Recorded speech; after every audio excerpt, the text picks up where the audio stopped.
Last lecture में हमने Bohr model देखा था। अब बोहर मॉडल के आगे कंटिन्यू करते हैं और क्वांटम फिजिकल मॉडल देखते हैं। ये जो है लेटेस्ट वर्जन है बोहर मॉडल के बाद। इसमें क्या था, अभी तक ये माना जाता था कि इलेक्ट्रॉन पॉजिटिव चार्ज है, उसके अराउंड न्यूक्लियस जो है एक ऑर्बिट में ओरिएंटेड होते हैं, एक ऑर्बिट में होते हैं चारों तरफ।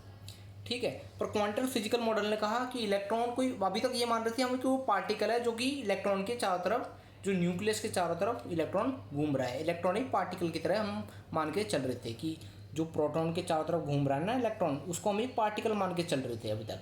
लेकिन क्वांटम फिजिकल मॉडल में क्या था कि ये फिर बताया गया कि वो पार्टिकल नहीं है, वो दो ड्यूल नेचर शो करता है। मतलब कि जो इलेक्ट्रॉन घूम रहा होता है ना, वो किसी कोई पार्टिकल नहीं है, वो ड्यूल नेचर शो करता है। मतलब वो जैसे वेव की तरह भी एक्ट करता है, एक वेव तरंग की तरह की, एक वेव मतलब तरंग की तरह भी एक्ट करता है, और एक पार्टिकल की तरह भी एक्ट करता है। मतलब वो ऐसा लगेगा एक पार्टिकल भी है और वो एक वेव भी है। मतलब कि ये ड्यूल नेचर है।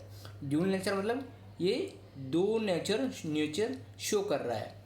तो क्वांटम फिजिकल मॉडल ने कहा था जो इलेक्ट्रॉन है जो चारों तरफ घूम रहा है न्यूक्लियस के, वो ड्यूल नेचर शो करता है। मतलब कि वो वेव की तरह का भी बिहेवियर शो करेगा और पार्टिकल नेचर भी शो करेगा। ये कहा था क्वांटम फिजिकल मॉडल ने। According to quantum physical model, electron can be present at any distance. अब इसने पहले क्या मान रहे थे हम कि मान लो न्यूक्लियस है, पॉजिटिव चार्ज, उसके साथ उसकी पहली सेल में इलेक्ट्रॉन होगा, फिर दूसरी सेल में इलेक्ट्रॉन मूव कर रहा होगा। इसने कहा कि कोई सेल में कोई फिक्स नहीं है कि सेल में मूव कर रहा है। इलेक्ट्रॉन जो है वो कहीं पे भी मूव कर सकता है, इलेक्ट्रॉन तुम्हें कहीं पे भी मिल सकता है, यूनिफॉर्मली डिस्ट्रीब्यूटेड है। इलेक्ट्रॉन जो है वो यूनिफॉर्मली डिस्ट्रीब्यूटेड है। तो ये था क्वांटम फिजिकल मॉडल। इसने जैसे ये हुआ के सेल, फिर एल सेल, एम सेल, ऐसे तो ही है, ये तो पहले था। लेकिन इसने कहा कि यहाँ के सेल में इस जगह पे इलेक्ट्रॉन के मिलने की संभावना ज़्यादा है। इलेक्ट्रॉन जैसे इस सेल में, अब इस सेल को जब हम और जूम करेंगे तो हमें यहाँ पे सब सेल मिलेंगे। मतलब जैसे ये सेल है पहली, अब इस सेल को और जूम करेंगे तो यहाँ पे सब सेल वगैरह में मिलेंगे, और सब सेल को और जूम करेंगे तो हमें ऑर्बिटल्स मिलेंगे। तो ये चीज़ इसमें हुई थी। पहले हम मान के चल रहे थे सिर्फ एक सेल है, वहाँ इलेक्ट्रॉन घूम रहा होगा, पर इसने क्वांटम फिजिकल मॉडल ने कहा कि पहली बात तो इलेक्ट्रॉन कोई पार्टिकल नहीं है, ये वेव और पार्टिकल दोनों की नेचर शो करेगा। और जब हम कोई सेल को जूम करेंगे तो उसमें हमें ऑर्बिटल मिलेंगे।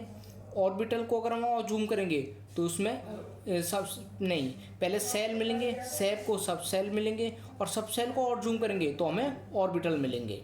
ठीक है, पहले सेल, फिर सब सेल, और सब सेल को और जूम करेंगे तो हमें ऑर्बिटल मिलेंगे। सब सेल जैसे हमने पढ़ा होगा ना, एस पी डी एफ, ये क्या है सब सेल, के एल एम एन ये क्या है सेल।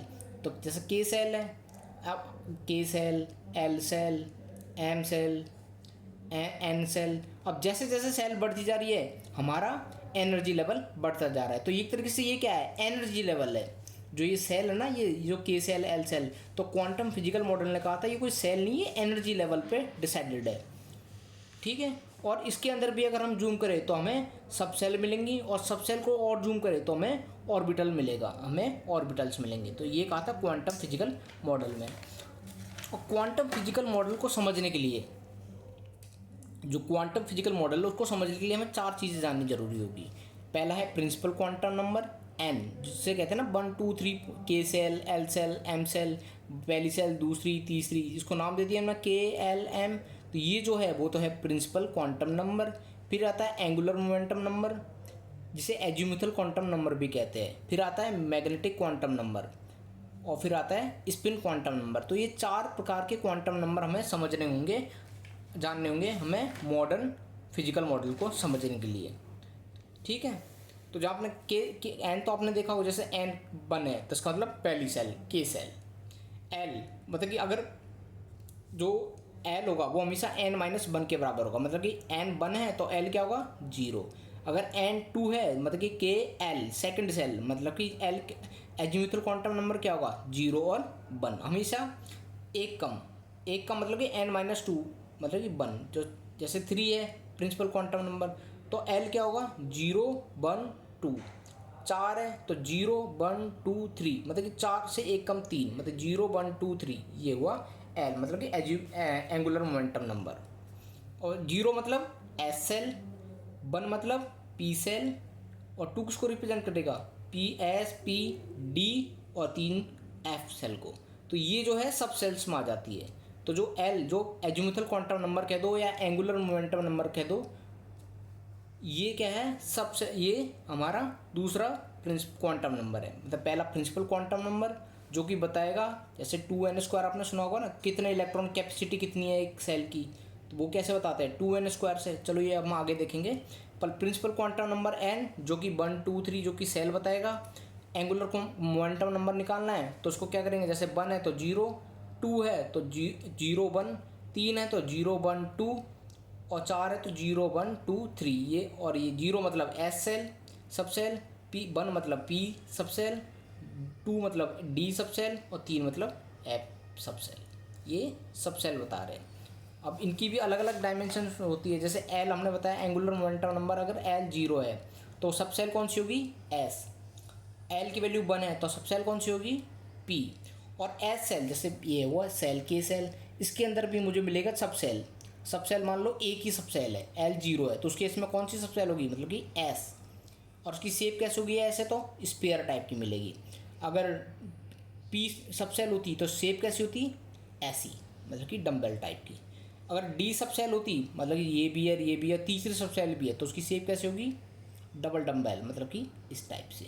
और चौथी सब सेल है तो कैसी शेप होगी, कुछ इस टाइप की सब सेल होगी, ऐसे, फिर ऐसे, और ये फिर ऐसी सब सेल होगी। ये हुआ एफ सब सेल। ठीक है, तो 2 क्वांटम नंबर देखे आज हमने, प्रिंसिपल क्वांटम नंबर और एंगुलर मोमेंटम नंबर, या फिर azimuthal quantum number. Azimuthal azimuthal quantum number भी से कह सकते हैं, ये सेम ही चीज़ है। फिर हम देखेंगे मैग्नेटिक क्वांटम नंबर और स्पिन क्वांटम नंबर। ठीक है, एल क्या था, तो एल में क्या लिख सकते हैं, माइनस, जैसे 0 to l-1, जो n था ना n-1, तो l की वैल्यू अगर मुझे निकालनी है 3 है, मतलब कि जैसे n, अगर मेरा n 4 है तो l क्या हो जाएगा, 0 1 2 3, ये मेरा l की वैल्यू जाएंगी। तो l क्या है, n-1 तक की वैल्यू, ये हुआ मेरा एजीम्यूथल क्वांटम नंबर। फिर मैग्नेटिक क्वांटम नंबर कल देखेंगे। मैग्नेटिक में क्या है, -L2 + L2 होता है, ये कल अगर नेक्स्ट लेक्चर में देखेंगे हम। फिर स्पिन क्वांटम नंबर, इसमें इलेक्ट्रॉन कैसे फिल करते हैं वो हम देखेंगे। तो थैंक यू एवरीवन।